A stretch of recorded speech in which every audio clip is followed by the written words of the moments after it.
आज रामनवमी है। उत्तर प्रदेश के अयोध्या में रामनवमी पर आस्था की बयार बह रही है। पूरा शहर राममय नजर आ रहा है। राम मंदिर की भव्यता देखते ही बन रही है। आज रामलला का सूर्य किरण से तिलक भी हुआ है। अयोध्या के राम मंदिर में 12 बजे भगवान रामलला का जन्म हुआ है। साथ ही रामलला का अभिजीत मुहूर्त में सूर्य अभिषेक हुआ है। करीब 4 मिनट रामलला के मस्तक पर सूर्य किरणें पड़ी। सूर्य तिलक के बाद मंदिर में आरती की गई। अब तक 5 लाख श्रद्धालु अयोध्या पहुंच चुके हैं। राम जन्मभूमि परिसर में लंबी लाइनें लगी हैं। राम मंदिर के बाहर 1 किलोमीटर की लाइन लगी है। इससे पहले सुबह 9:30 बजे से रामलला को पंचामृत से स्नान कराकर श्रृंगार किया गया था। उत्तर प्रदेश के मुख्यमंत्री योगी आदित्यनाथ ने 2025 के रामनवमी के अवसर पर गोरखनाथ मंदिर में कन्या पूजन किया। इस खास अवसर पर उन्होंने मंदिर में पूजा अर्चना की और भगवान श्री राम के जन्मोत्सव की महिमा का गान किया। मुख्यमंत्री योगी आदित्यनाथ ने इस दिन को धार्मिक और सामाजिक एकता के प्रतीक के रूप में मानने की अपील की। योगी आदित्यनाथ ने कन्या पूजन कार्यक्रम में शामिल होकर बालिकाओं के प्रति सम्मान और श्रद्धा को दर्शाया है। उन्होंने कहा कि रामनवमी का पर्व हमें अपने जीवन में धर्म, सत्य और आदर्शों को स्थापित करने का प्रेरणा देता है। इस मौके पर मंदिर परिसर में श्रद्धालुओं की भारी भीड़ जुटी और सभी ने मिलकर इस पावन पर्व को श्रद्धा और उल्लास के साथ मनाया। नवमी तक जगत जननी मां भगवती के 9 अलग अलग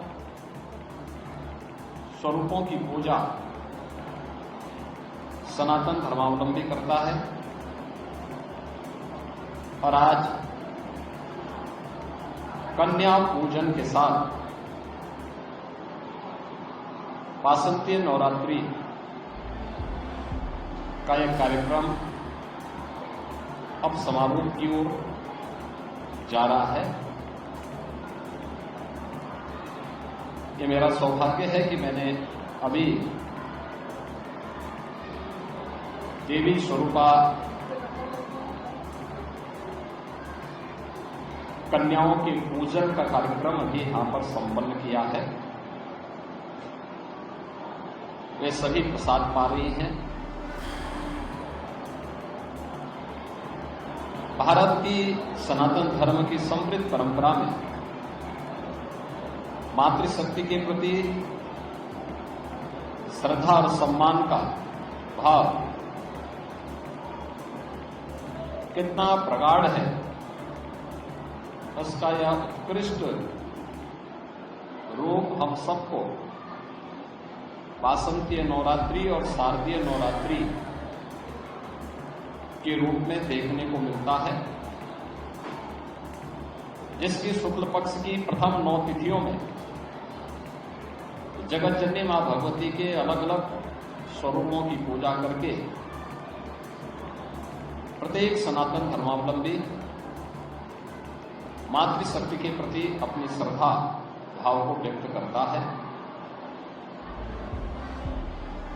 और वह परंपरा पूरे देश के अंदर आज नवमी की तिथि पर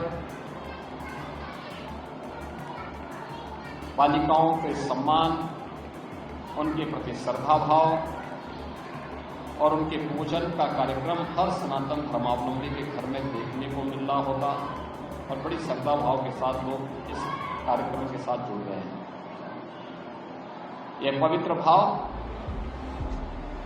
हमारे जीवन में सदैव बना रहे। देश भर में आज रामनवमी का त्योहार बड़े धूमधाम से मनाया जा रहा है। पश्चिम बंगाल में भी भगवान राम के मंदिर में सुबह से ही भक्तों की भीड़ है। कड़ी सुरक्षा के बीच शहर में शोभा यात्रा निकाली जा रही है। मगर बंगाल के इस त्योहार के मौके पर सियासी तनाव भी दिख रहा है।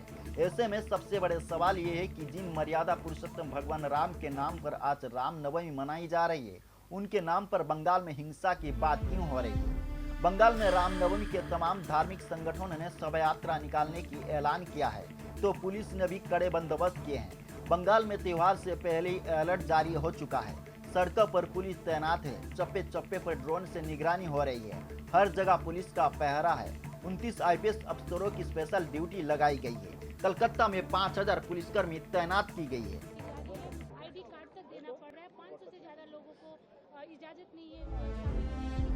इससे पता चल रहा है कि बंगाल में हिंदू सेकंड दर्जे के नागरिक है, इसलिए ऐसा हो रहा है। सेकंड दर्जे की नागरिक बना के ममता बनर्जी ने, सिटीजन बना के ममता बनर्जी ने रख लिया। तो वक्फ बिल तो एक्ट बन गया, सबको मानना है।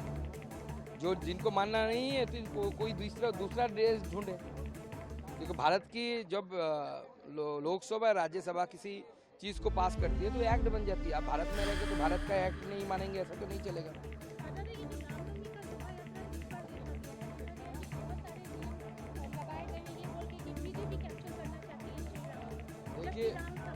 देखिए राम तो सबके हैं, हम तो बोलते हैं राम सबके हैं, सब सारी पार्टियां, यहाँ तक कि सीपीएम को भी रामनवमी में जुलूस में चलना चाहिए। कौन मना कर रहा है? करना चाहिए।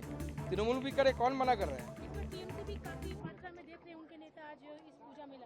नहीं, वो तो करेंगे ही, क्योंकि उनको पता है कि हिंदू वोट बैंक को थोड़ा बुद्धू बना के अगर 5% वोट ले लिया जाए तो सरकार बनाने की आशा नहीं होगी, क्योंकि ज़्यादातर हिंदू पश्चिम बंगाल में ममता बनर्जी को वोट नहीं देते। चलो, इलेक्शन के साथ भगवान श्री रामचंद्र की कोई रिलेशन नहीं है, कोई संपर्क नहीं है। रामचंद्र दिल में रहते हैं, रामचंद्र भारत के आत्मा है, उसके साथ इलेक्शन की कोई विषय नहीं है।